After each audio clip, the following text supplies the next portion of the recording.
Jemaat sekalian, mari kita meneduhkan diri di hadapan Tuhan. Mari kita persiapkan diri kita untuk memasuki ibadah pagi hari ini.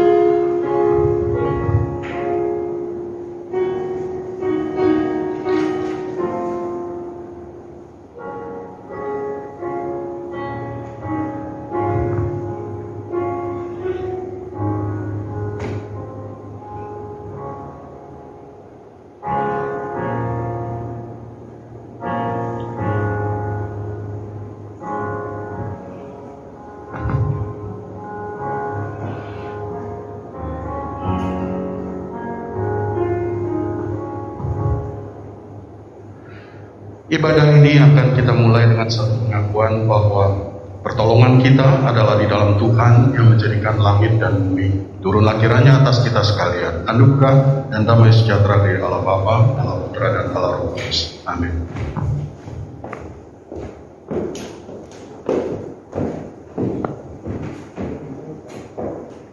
Aku akan memuji Engkau ya Tuhan, sebab Engkau telah menarik aku ke atas dan tidak memberi musuh-musuhku bersukacita atas aku. Nyanyikanlah mazmur bagi Tuhan, hai orang-orang yang dikasihinya, dan bersembahkanlah syukur kepada namanya yang kudus. Mari jemaat sekalian dengan tetap bangkit berdiri, kita puji Dia, Maha Kasih yang ilahi, nikmat surga turunlah. Maha Kasih yang ilahi, nikmat surga turunlah, mendiami hati kami, Allah kota mulia. Yesus kau beri harapan, sumber kasih yang besar. Datanglah membawa selamat bagi kami yang tetap. Musik saja. Ya hembuskan roh kasih-Mu. Kita nyanyikan bait yang kedua. Ya hembuskan roh kasih-Mu dalam hati yang resah. Beri sejahtera janji-Mu jadi milikku sama. Yesus Alfa dan Omega, tak sudah saja ulang. Diri kami beri merdeka dalam Dikau selamanya. Ya jemaat dipersilakan duduk. Pembacaan Alkitab dari Kejadian 2 ayat 18, 21 sampai 24. Kita baca secara bertanggapan. Ayat terakhir kita baca secara bersama. Tuhan Allah berfirman, tidak baik kalau manusia itu seorang diri saja. Aku akan menjadikan penolong baginya yang sepadan dengan dia. Lalu Tuhan Allah membuat manusia itu di dunia. Ketika ia tidur, Tuhan Allah memanggil salah satu rusuk daripadanya, lalu menutup tempat itu dengan kayu. Dan dari rusuk yang diambil Tuhan Allah dari manusia itu, dibangunnyalah seorang perempuan, lalu dibawanya kepada manusia itu. Lalu berkatalah manusia itu, inilah dia, tulang dari tulangku dan daging dari dagingku. Ia akan dinamai perempuan, sebab ia diambil dari laki-laki. Bersama, sebab itu seorang laki-laki akan meninggalkan ayahnya dan ibunya dan bersatu dengan istrinya, sehingga keduanya menjadi satu daging. Kasih Tuhan selamatkan kita. Dengan kasih Tuhan yang begitu besar, Dia menyelamatkan kita semua. Jemaat sekalian, kita nyanyikan, kasih Tuhan selamatkanku. Dengan kasih besarnya, Dia selamatkan kita. Dalam dosaku hanyut, jauh dari Tuhanku. Beban dosa menekan, hatiku susahlah. Tuhan Maha Pengasih, Ia dengar tangisku.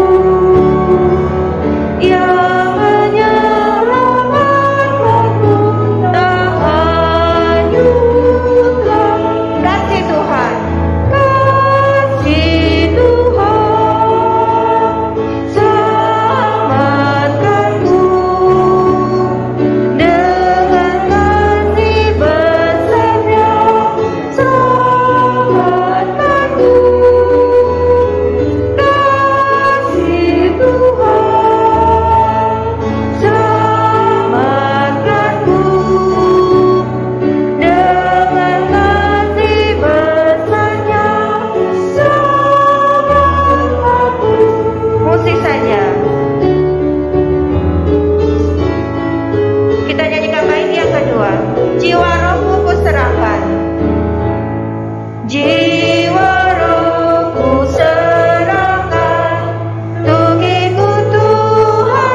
Kita akan mempersiapkan diri kita untuk pengakuan dosa.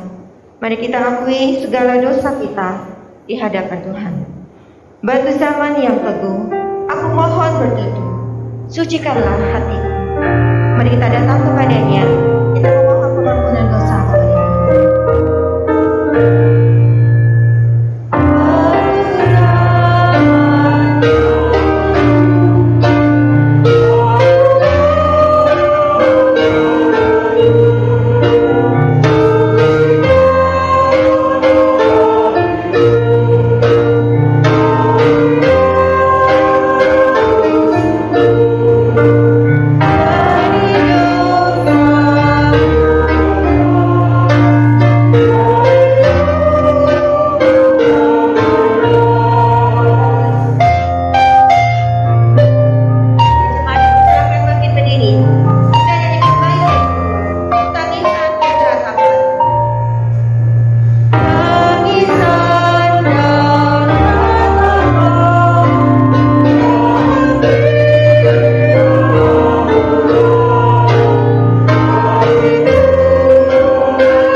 Mari saudara sekalian, mari kita datang kepada Tuhan, kita mengakui segala kesalahan dosa kita, dan kita mohon Tuhan mengampuni kita.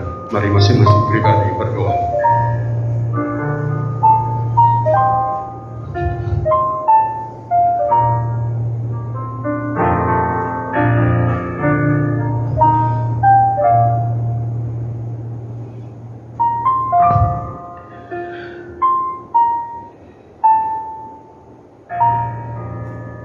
Bapa surgawi, kami mengakui Tuhan, kami orang yang lemah, kami anak-anak terang, tetapi kami juga suka kegelapan.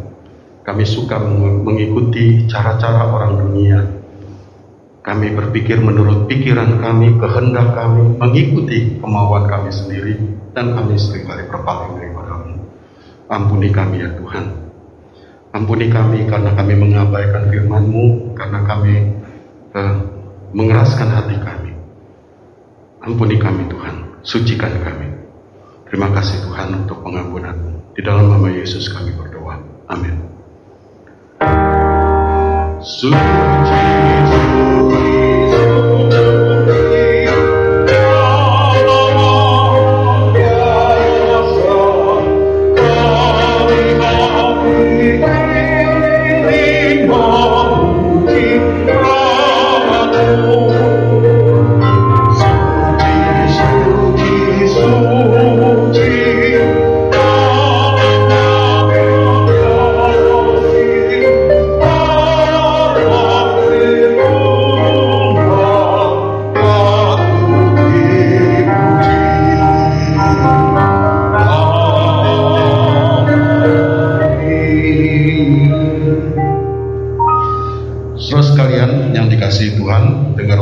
petunjuk hidup baru terambil dari 1 Korintus 7 ayat 3. Hendaklah suami memenuhi kewajibannya terhadap istrinya, demikian pula istri terhadap suaminya. Saudara sekalian, bersama-sama kita akan menyatakan pengakuan iman kita, pengakuan iman rasuli.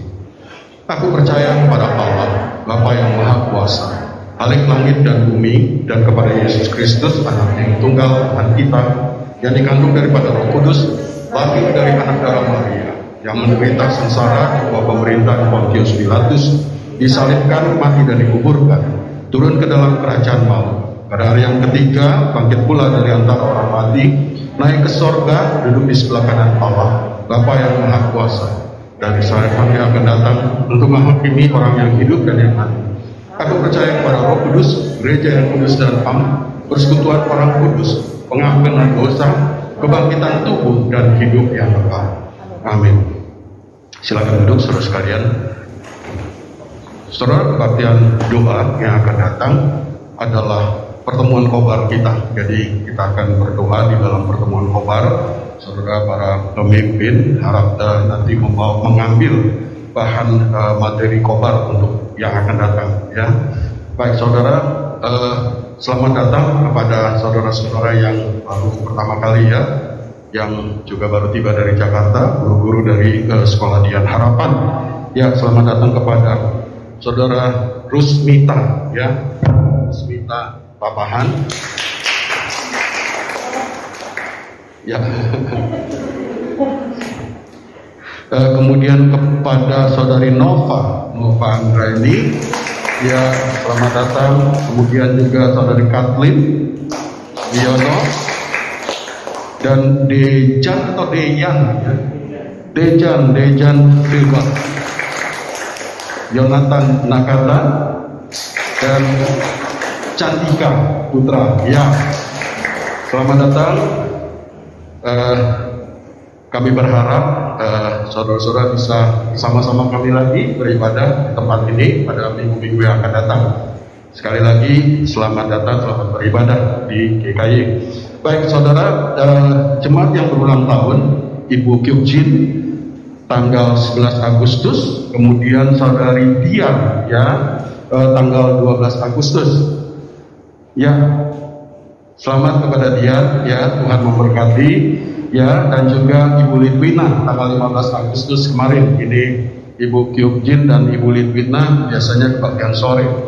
Baik saudara, itu saja yang menjadi perhatian kita. Mari kita akan menyiapkan diri kita untuk membahas firman Tuhan. Mari kita nyanyikan Kasih Sempurna.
Ini sebetulnya adalah lagu berkaitan dengan pemberkatan nikah, saudara sekalian. Tetapi kita pakai karena tema kita hari ini keduanya menjadi satu daging. Ini menjadi suatu tema di mana seorang atau pasangan suami istri Kristen yang sudah diberkati itu merupakan satu daging, begitu ya.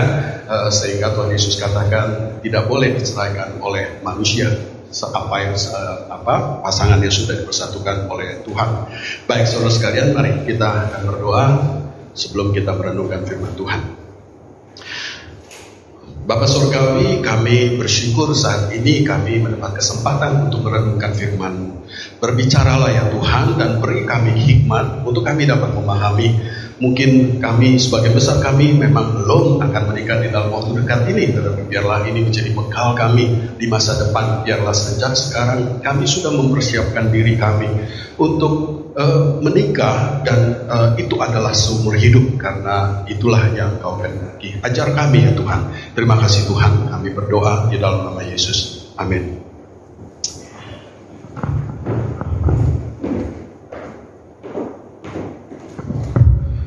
Terus kita semua mengenal Ahok, ya pasti ya. Ahok mantan gubernur DKI. dia menjadi pujaan dan kebanggaan orang Kristen, ya. Saudara, waktu dia ditahan itu banyak pendeta dari berbagai gereja mengunjunginya untuk memberi dukungan, ya, sambil tentunya berfoto-foto begitu, ya. Dan tiba-tiba terdengar isu gugatan cerai terhadap istrinya. Tentu saja ini menjadi heboh, saudara, ya. Orang Kristen yang begitu baik kok tiba-tiba mau cerai begitu, ya. Nah, saudara, ketika itu pendeta-pendeta senior di Jakarta yang saya kenal itu semua mau datang, mau bicara sama Ahok, tapi semua ditolak, ya. Bahkan gembalanya sendiri juga, ya, dia tolak. Dia cuma katakan, sorry, saat ini saya belum bisa bicara masalah itu begitu, ya. Jadi dia tidak mau bicara. Saudara, rekan-rekan atau saudara-saudara sesama GKI dari Citra mau berkunjung, biasa memang kita ada jadwal gitu, ya. Setiap Selasa waktu itu kita ada jadwal kunjungan, ya, dari GKI. Tapi saat itu ajudannya kasih tahu, jangan tanya-tanya soal perceraian deh, ya. Ahok nggak suka katanya, ya. Dan betul saja, saudara, keceplosan. Ini majelis keceplosan, ya. Tanya soal, bukan hanya dia singgung soal istrinya begitu, langsung marah besar dia, ya, saudara. Jadi memang itu yang terjadi dan kita tahu kemudian memang perceraian itu terjadi begitu, saudara, ya. Nah, saudara, belakangan kita memang tahu Ahok mengatakan bahwa istrinya selingkuh, berzina, ya, sehingga itu menjadi alasan kuat bagi dia bahwa dia boleh menceraikan istrinya, dia berhak menceraikan istrinya karena menurut dia perceraian boleh terjadi, boleh dilakukan kalau alasannya zina begitu, ya. Pasutri Kristen boleh cerai kalau terjadi perzinahan. Nah, istrinya telah berzina, maka dia berhak untuk menceraikan istrinya. Saudara, mungkin yang dimaksud Ahok adalah nas dari Matius 5 ayat 32, ya, dan juga dari pasal 19 ayat 9. Nah, yang terakhir ini, yang pasal 19 ini yang akan menjadi dasar pembahasan saya hari ini.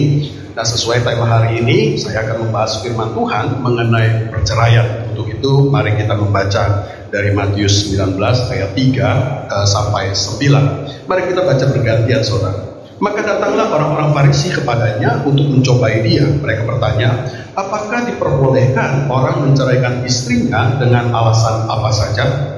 Menjawab Yesus, tidakkah kamu baca bahwa Dia yang menciptakan manusia dari semula menjadikan mereka laki-laki dan perempuan? Dan firman-Nya, sebab itu laki-laki dan akan meninggalkan ayah dan ibunya dan bersatu dengan istrinya sehingga keduanya menjadi satu daging. Demikianlah mereka bukan lagi dua, mereka satu. Karena itu mereka dipersatukan Allah tidak menceraikan manusia. Kata mereka kepadanya, jika demikian apakah sebabnya Musa memerintahkan untuk memberikan surat cerai jika orang menceraikan istrinya? Kata Yesus kepada mereka, karena ketebaran hati Musa memberikan kamu menceraikan istrimu. Bersama. Sejak semula tidak ada demikian. Bersama-sama. Tetapi aku berkata kepadamu, barang siapa menceraikan istrinya kecuali karena zina, lalu kawin dengan perempuan lain, ia berbuat zina. Saudara, ayat 3 mengatakan orang-orang Farisi datang kepada Yesus untuk mencobai dia. Pertanyaan mereka mengenai perceraian memang bermaksud untuk menjebak Yesus, ya. Itu biasa saudara mereka lakukan untuk menjebak Yesus. Nah, sekarang di mana jebakannya, ya? Saudara, jebakannya ada pada pertanyaan dengan alasan apa saja, ya. Bukan soal cerainya, tetapi cerai dengan alasan apa saja. Kenapa? Saudara, kalau pertanyaan apakah cerai dibolehkan, ini bagi mereka orang-orang Yahudi, para ahli Taurat itu sepakat bahwa nas di dalam Ulangan 24 yang menjadi acuan ini, Ulangan 24 ayat 1 sampai 4 itu tersirat mengizinkan seorang laki-laki menceraikan istrinya. Tetapi mengenai alasan perceraian itu, para ahli itu tidak sepakat. Jadi mereka saling mempertahankan pendapat, gitu ya, masing-masing punya pendapat sendiri-sendiri. Nah, sekarang apa perbedaan pandangan di antara para rabi itu, begitu ya? Nah, saudara, biasa di dalam semua agama ada pengajar-pengajar terkemuka yang banyak pengikutnya, begitu ya. Dan biasanya pengikut ini militan, gitu ya, mati-matian membela, ya. Nah, saudara, di sini Maksud jebakan itu adalah kalau Yesus menjawab pertanyaan itu, apa saja, apapun jawaban dia, maka akan mungkin cocok dengan satu pendapat, tapi akan bertentangan dengan pendapat lain. Karena itu yang bertentangan pendapat itu akan membenci Yesus, ya, akan tidak senang dengan jawaban Yesus, begitu ya. Nah, saudara, untuk lebih jelasnya maka mari kita lihat Ulangan 24. Saya baca dari ayat 1, saudara ya.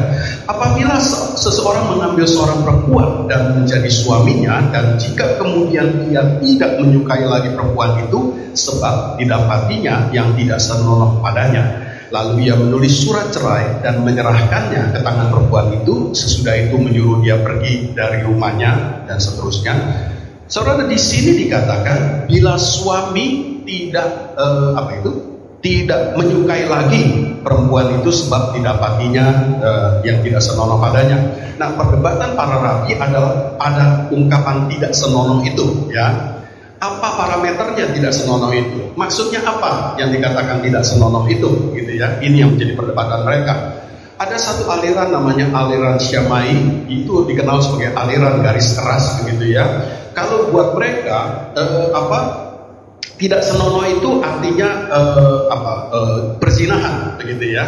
Artinya perempuan itu melakukan perzinahan, ya.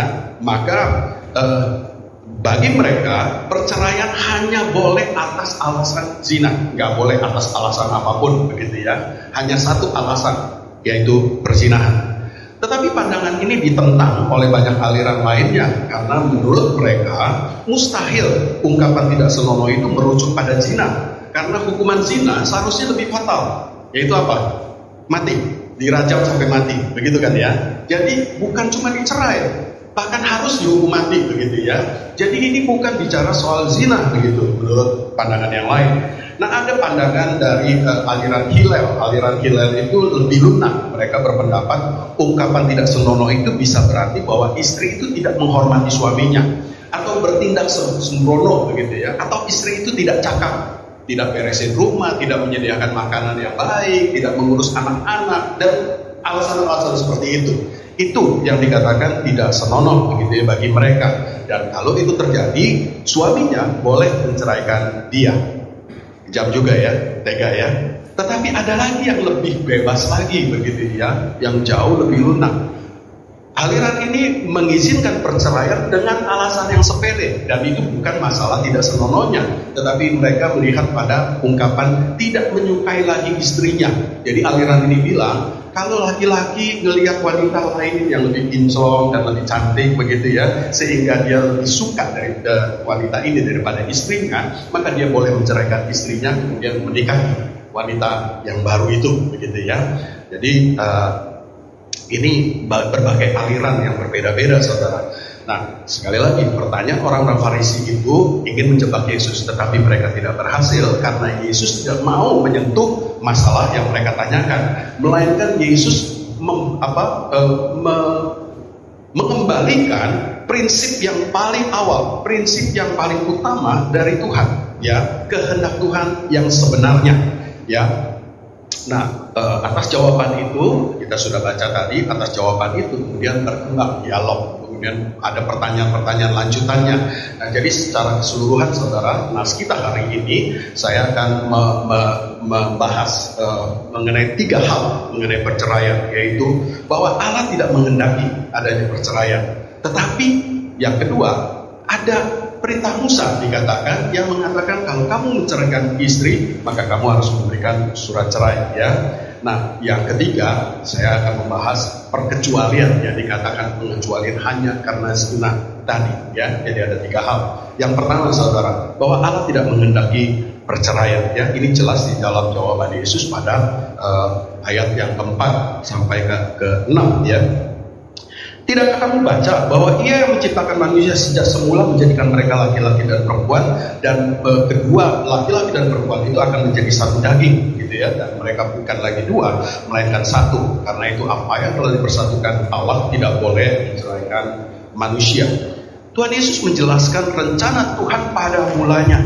Tuhan menciptakan laki-laki dan perempuan untuk membentuk suatu keluarga di dalam pernikahan yang kudus, ya. Jadi ada tujuan Bukan sekedar nikahnya, bukan nikahnya. Nikah itu punya tujuan, nikah itu jalan untuk tujuan bahwa Tuhan mau membentuk suatu keluarga, dan keluarga itu harus di dalam pernikahan, gitu ya.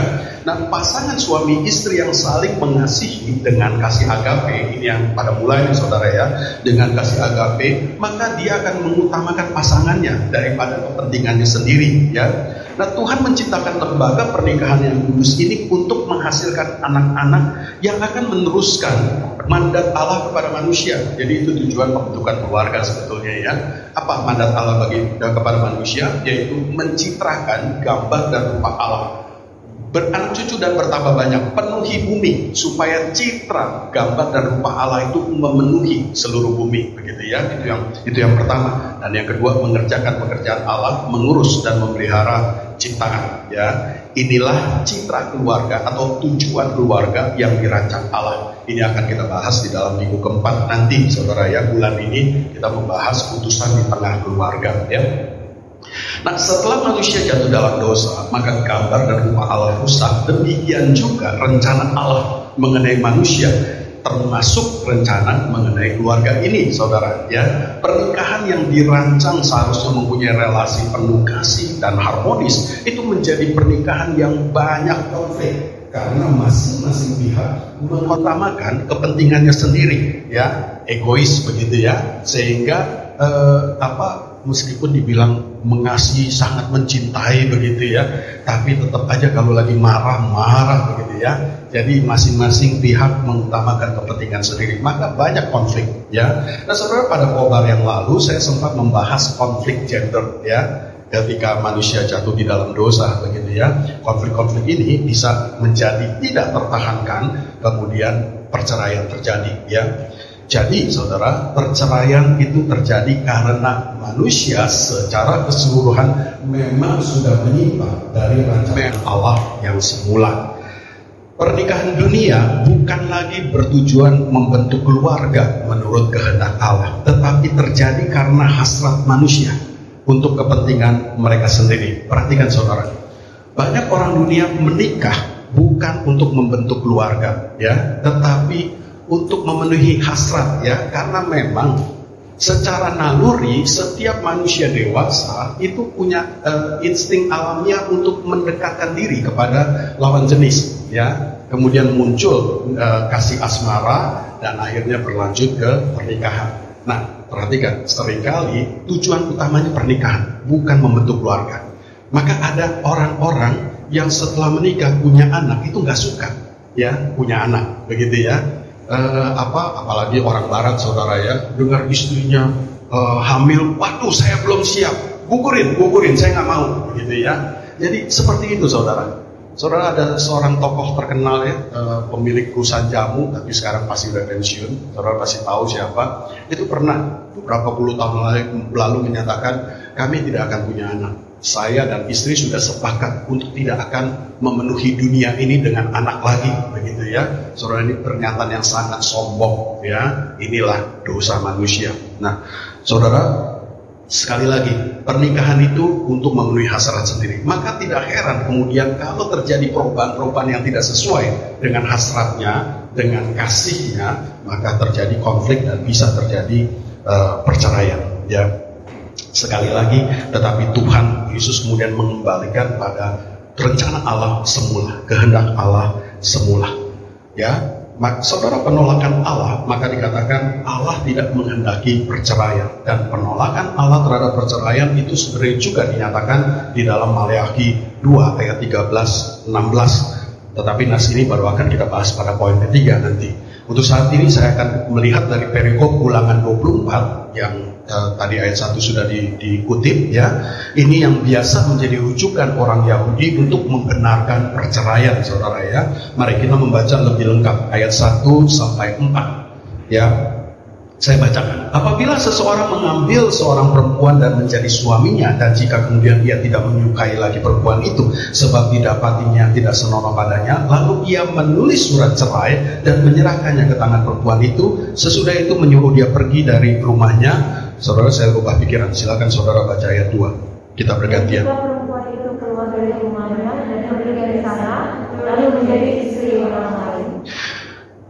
Dan jika laki-laki yang kemudian itu tidak cinta lagi kepadanya, lalu menulis surat cerai dan menyerahkan ke tangan perempuan itu, serta menyuruh dia pergi dari rumahnya, atau jika laki-laki yang kemudian mengambil dia menjadi istrinya itu mati, maka suami yang pertama yang telah menyuruh dia pergi itu tidak boleh mengambil dia kembali menjadi istrinya. Selama orang itu dicemari, sebab orang itu adalah kebencian di hadapan Tuhan.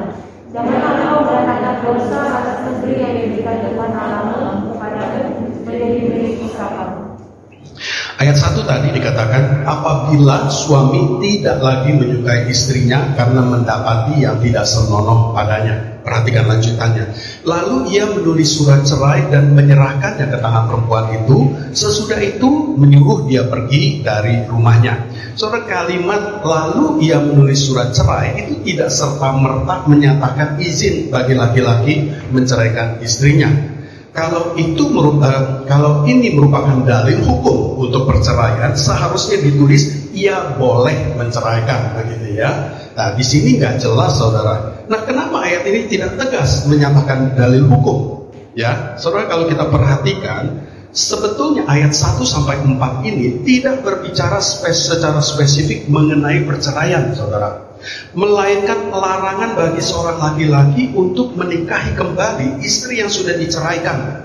Jadi bukan bicara soal hukum perceraian, melainkan berbicara mengenai menikah kembali. Ya, kalau sudah diceraikan, kemudian perempuan itu sudah menikah dan menjadi janda, dia kemudian tidak boleh dinikahi kembali oleh suami yang pertama, begitu ya.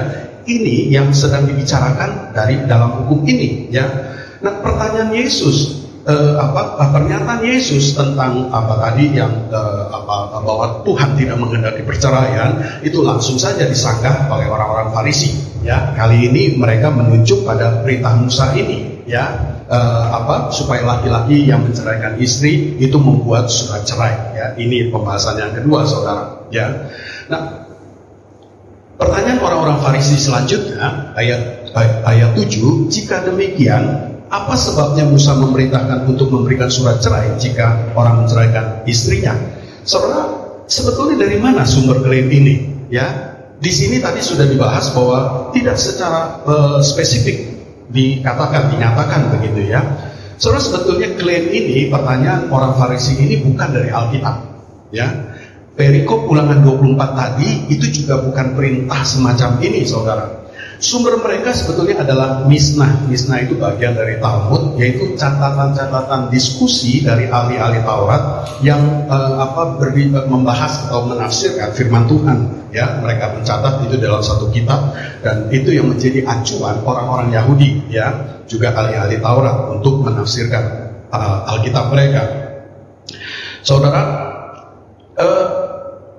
menurut penafsiran para rabi mengenai klaim itu, bahwa Musa memerintahkan laki-laki Israel yang menceraikan istrinya untuk membuat surat cerai, karena tanpa surat cerai, status istri itu menggantung, tidak jelas. Jadi rupanya sebelum itu orang-orang Israel banyak menceraikan istrinya begitu saja, begitu ya. Dan ini Musa melihat bahwa itu kemudian menyengsarakan wanita yang dicerai tanpa surat cerai. Maka dia memerintahkan supaya mereka membuat surat cerai supaya statusnya jelas. Ya, kalau sudah cerai dia janda boleh nikah lagi. Kalau dia sudah disuruh pulang tetapi tidak punya surat cerai, jadi nggak jelas. Ya, jangan-jangan dia nikah lagi nanti dibilang dia berzinah, begitu ya, dan bisa dihukum mati. Nah, saudara, jadi Musa menyuruh membuat surat cerai supaya statusnya jelas, dia bisa menikah lagi, atau karena wanita pada masa itu tidak menikah itu tidak bisa bekerja, saudara, tidak bisa mencukupi kebutuhan hidup karena mereka perempuan itu tidak mudah untuk mendapatkan pekerjaan, ya.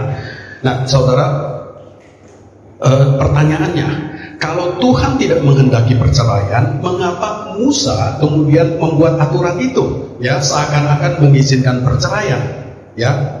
Bukannya menerapkan larangan bercerai dengan tegas, malah difasilitasi, begitu kira-kira, saudara, ya. Saudara, alasannya seperti ini. Kita harus membedakan ada dua macam kehendak Tuhan, saudara. Ya, yang pertama itu ketetapan Tuhan yang sifatnya absolut. Ya, yang kedua ada kehendak Tuhan yang tidak absolut, karena itu menuntut tanggung jawab manusia, ya. Nah, saudara, kalau ketetapan yang absolut itu ketetapan yang ada di dalam kedaulatan Tuhan, tidak bergantung pada siapapun juga. Tuhan akan melaksanakan ketetapannya itu apapun yang terjadi. Manusia setuju atau tidak setuju, Tuhan akan melakukannya. Itu ketetapan yang absolut. Saudara perhatikan Yesaya 40.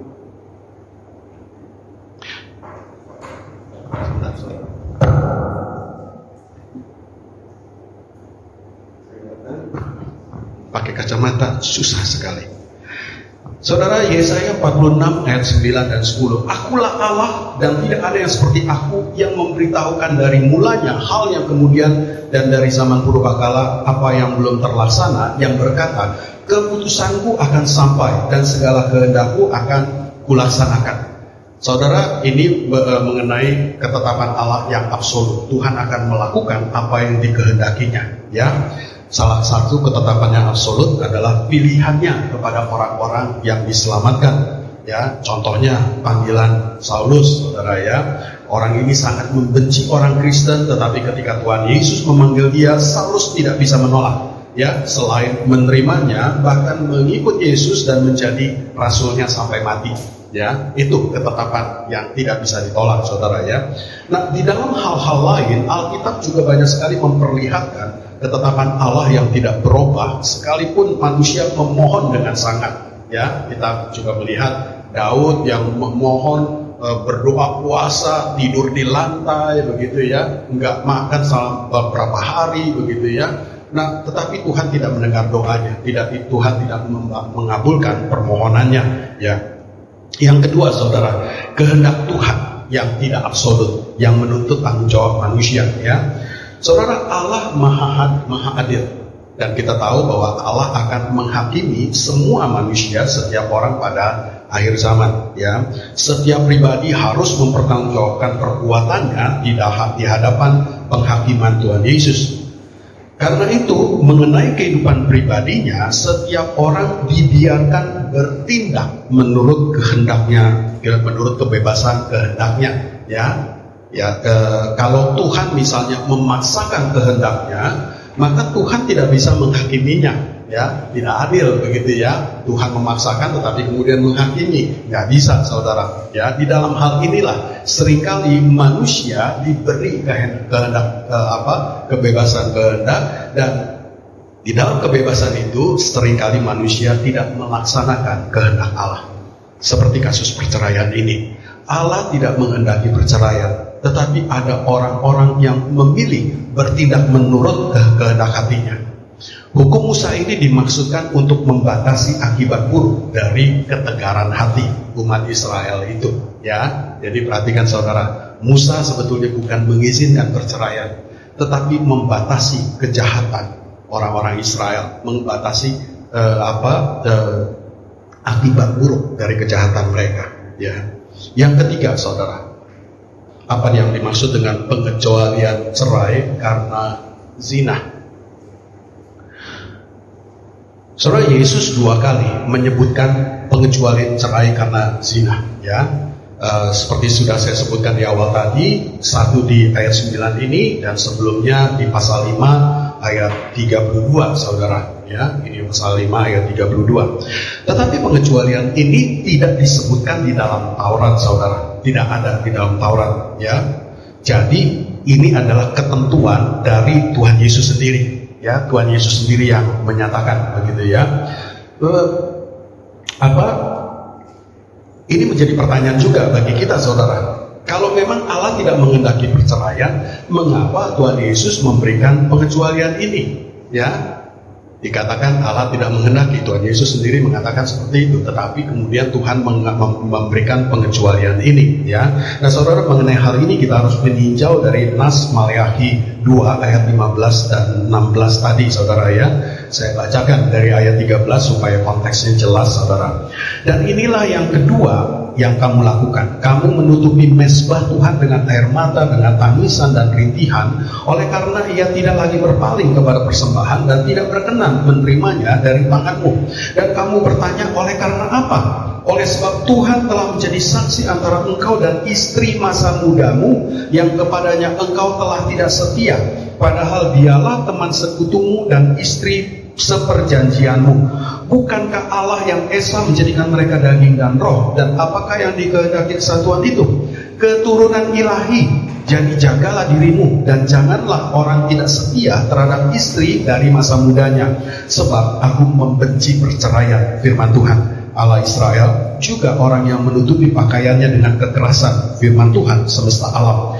Maka jagailah dirimu dan janganlah berkhianat. Saudara, secara keseluruhan kitab Maleakhi itu adalah teguran keras Tuhan kepada orang Yahudi karena kemunafikan mereka. Mereka menyembah Tuhan tetapi hidup fasik, menyembah Tuhan tetapi masih juga melakukan hal-hal yang bertentangan dengan Taurat, begitu ya. Nah, pasal kedua ini khusus ditujukan kepada para imam, ya. Di sini mereka dikecam karena mereka menceraikan istri karena tertarik pada wanita lain. Tuhan mengecam ketidaksetiaan mereka. Jadi yang utama yang menjadi fokus teguran ini adalah ketidaksetiaan, ya. Di sini dijelas sekali dikatakan aku membenci perceraian. Di dalam perikop ini juga dijelaskan kenapa Allah membenci perceraian, yaitu karena perceraian menunjukkan ketidaksetiaan pada perjanjian. Allah sendiri adalah setia dan adil. Kalau dia berjanji, dia pasti akan menggenapinya. Perhatikan ayat sebelumnya, ayat 10, saudara. Bukankah kita sekalian mempunyai satu Bapa? Bukankah satu Allah menciptakan kita? Lalu mengapa kita berkhianat satu sama lain dan dengan demikian menajiskan perjanjian nenek moyang kita? Karena itu umat Allah harus setia kepada perjanjiannya, apalagi perjanjian yang diucapkan di hadapan Allah, dan Allah dengan demikian menjadi saksi dari perjanjian itu. Saudara, istri masa muda seharusnya tetap menjadi istrinya sampai masa tua. Perjanjian pernikahan yang semula itu tidak boleh dirusak oleh adanya pihak ketiga. Alkitab selalu menggambarkan relasi Yesus dengan orang Kristen, kita semua sebagai relasi pernikahan, saudara. Kita adalah mempelai wanita Kristus. Ini menggambarkan kesatuan yang tidak terpisahkan dan tidak akan berubah, setia sampai kekal. Saudara, perzinahan merusak kesetiaan perjanjian. Karena itu apabila salah satu pihak berzina, maka perjanjian itu sendiri sebetulnya sudah rusak, sudah dirusak olehnya, begitu ya. Dan boleh dikatakan batal dengan sendirinya, saudara.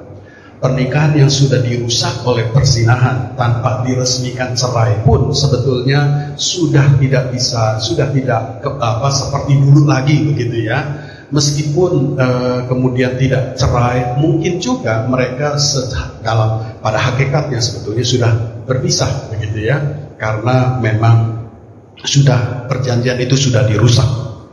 Nah, saudara, nas-nas yang kita bahas tadi dalam khotbah ini itu sudah menjelaskan ketetapan Tuhan Yesus. Pasukan Kristen tidak boleh bercerai atas alasan apapun juga, kecuali karena zina.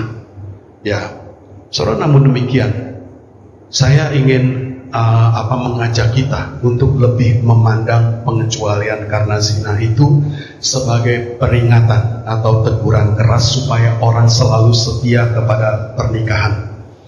Bukan sebetulnya sebagai satu hukum pengecualian, begitu ya, tetapi sebagai satu peringatan bagi kita untuk tidak melakukan perzinahan, ya. Nah, saudara, dasar pandangan saya adalah bahwa Allah sesungguhnya menghendaki pengampunan. Tuhan Yesus sendiri berkali-kali menyatakan kewajiban orang Kristen untuk mengampuni. Saya berikan 2 contoh, saudara. Saudara, suatu saat para pemimpin Yahudi membawa kepada Yesus seorang perempuan yang kedapatan berzina di dalam Yohanes 8, saudara. Ya, menurut hukum Taurat, perempuan itu harus dirajam sampai mati. Memang itu adalah hukumnya. Tetapi kemudian Yesus menantang siapapun yang bersih dari dosa untuk menjadi yang pertama melemparkan batu kepada penzina itu. Ya, Yohanes 8 ayat 7, saudara. Saudara, tetapi tidak ada seorang pun yang melempar batu, karena semua tahu mereka sendiri juga seorang berdosa. Yesus juga tidak mau menghukum perempuan itu. Bukan karena Yesus seorang pendosa, Yesus tidak berdosa, tetapi dia karena dia Tuhan yang Maha Pemurah dan Maha Pengampun. Ya, jadi Yesus tidak menghukum perempuan itu. Yang kedua, saudara, contoh kedua, perumpamaan tentang pengampunan di dalam Matius 18 ayat 21 sampai 35. Hamba yang mendapat pengampunan dari hutang yang luar biasa besarnya, ya, itu karena belas kasihan raja, tetapi tidak mau berbelas kasih kepada orang yang berhutang kepadanya yang sebetulnya hanya sedikit sekali, begitu ya, dibandingkan hutang dia. Saudara, akhirnya raja itu menghukum dia, ya, karena dia sudah diberi pengampunan, tetapi dia tidak mau mengampuni orang yang lain, begitu ya. Dan Yesus menutup perumpamaan itu dengan ayat 35 ini, saudara, ya. Maka Bapakku yang di sorga akan berbuat demikian juga terhadap kamu apabila kamu masing-masing tidak mengampuni saudaramu dengan segenap hatimu. Ya, contoh, bukan dua, saya tambah satu contoh lagi. Contoh ketiga yaitu Nabi Hosea. Saudara, Nabi Hosea disuruh Tuhan menikahi perempuan sundal, saudara. Ya. Lalu ketika istrinya pergi dan hidup bersama laki-laki lain, perhatikan, istrinya pergi hidup bersama laki-laki lain, begitu ya. Saudara, ini bukan zina lagi, udah keterlaluan zinanya, saudara. Tetapi Tuhan kemudian menyuruh Hosea menjemputnya dan menerima kembali. Ya, kenapa, saudara? Karena Tuhan ingin memberi contoh kepada orang Israel bahwa Israel sesungguhnya sudah seperti istri Hosea. Sudah berzina, sudah menyembah Allah-Allah lain, begitu ya, dewa-dewa. Tetapi Allah mau menerima mereka kembali. Allah mau mengampuni dan menerima mereka kembali. Saudara, umat Tuhan itu sebenarnya telah melanggar perjanjian Allah dan berlaku tidak setia. Tetapi Allah yang tetap setia pada perjanjiannya mau memberi kesempatan kepada mereka untuk kembali kepadanya. Saudara, perbuatan zina memang adalah dosa, saudara. Tetapi manusia apa? Manusia yang tidak berdosa. Seperti perumpamaan Yesus tadi, Allah berbelas kasih mengampuni kita yang berdosa kepadanya. Mengapa kita tidak mau mengampuni orang yang bersalah? Karena kelemahannya. Padahal kita juga seorang yang lemah, yang juga bisa berdosa, saudara. Saudara, orang bisa mengatakan, saya berhak menceraikan dia karena dia telah berzina. Tetapi apakah dia tidak punya dosa? Apakah dia tidak punya kesalahan? Kenapa istrinya berzina? Apakah bukan karena dia? Saudara, itu bisa terjadi. Sekali lagi, perzinahan adalah dosa. Memang dosa terhadap Allah. Tetapi itu juga dosa karena kelemahan manusia. Dan siapa manusia yang tidak lemah dan suka jatuh di dalam dosa? Nah, kita juga harus memperhatikan, saudara. Memang perzinahan sudah merusak perjanjian pernikahan, tetapi Allah yang Maha Pemurah dan Pengampun mau kita juga mengampuni. Mari kita berdoa. Bapa Surgawi, kami mohon sekali lagi hikmat-Mu ya Tuhan, kiranya apa yang kami bahas dapat kami ingat dan kami senantiasa memegang teguh perjanjian kami, setia kepada perjanjian kami, baik kepada pasangan kami dan juga kepadamu. Kiranya Roh Kudus terus menolong kami. Terima kasih Tuhan. Kami berdoa di dalam nama Yesus. Amin. Saudara, mari kita meresponi firman Tuhan. Kita akan menyanyikan Bapa yang mengasihiku sambil kita akan menyerahkan persembahan kita.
sendirian, sebab Kau Bapa-Ku yang baik.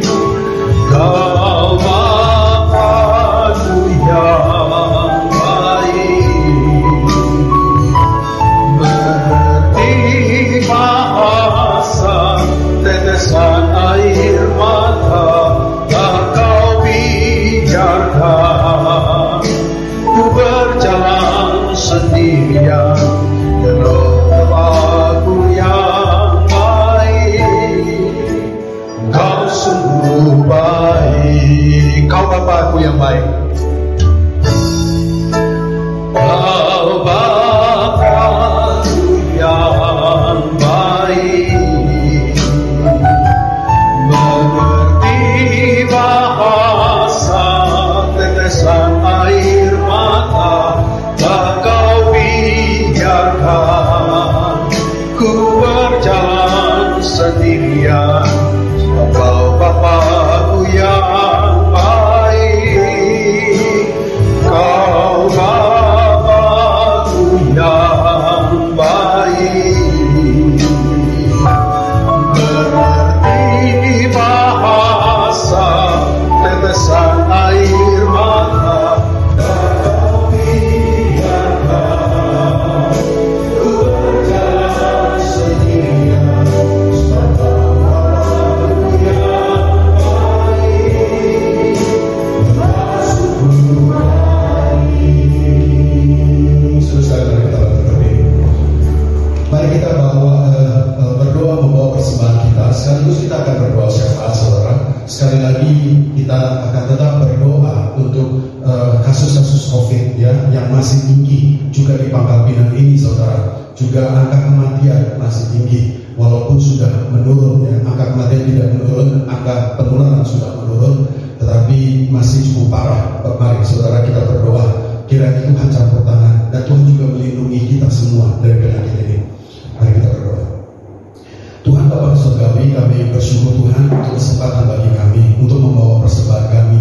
Biar Engkau kuduskan persembahan ini, supaya persembahan ini bermanfaat, berguna untuk pelayanan bagimu di tempat ini. Dan ini juga menjadi berkat bagi banyak orang. Tuhan, kami juga saat ini berdoa Tuhan untuk kasus-kasus COVID yang masih juga tinggi, walaupun sudah menurun. Kami bersyukur Engkau telah menjaganya. Tapi Tuhan, angka kematian masih tetap tinggi. Kiranya Engkau campur tangan Tuhan, ketersediaan rumah sakit, ketersediaan dokter-dokter khususnya di Pangkal Pinang ini yang masih sangat membutuhkan ya Tuhan akan fasilitas ini. Dan kiranya Engkau juga melindungi kami ya Tuhan dari penyakit ini, bentengi kami, berikan kami kekuatan kesehatan tubuh. Terima kasih Tuhan, kami berdoa di dalam nama Yesus. Amin. Saudara sekalian, mari kita akhiri ibadah kita dengan pujian doxologi. Kemudian bagaimana berikutnya.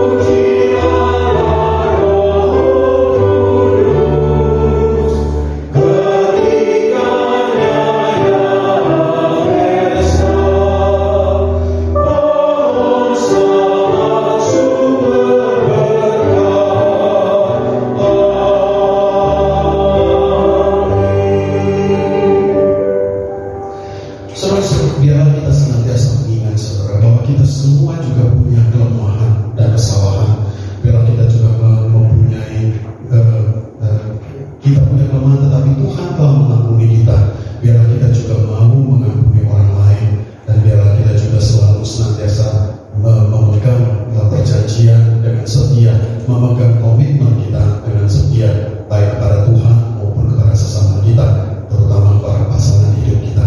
Mari saudara, arahkan hati dan pikiran kita kepada Tuhan, kita akan terima berkat Tuhan. Kiranya kasih yang penuh karunia dari Allah Bapa, Allah Anak, dan Allah Roh Kudus senantiasa memberkati kita di dalam kehidupan kita, memberikan kita hikmat, kekuatan, supaya kita tetap berada di jalannya dan selalu tetap taat dan setia kepada firman-Nya. Allah Tritunggal senantiasa memberikan sukacita dan damai sejahtera mulai sekarang sampai selama-lamanya. Amin.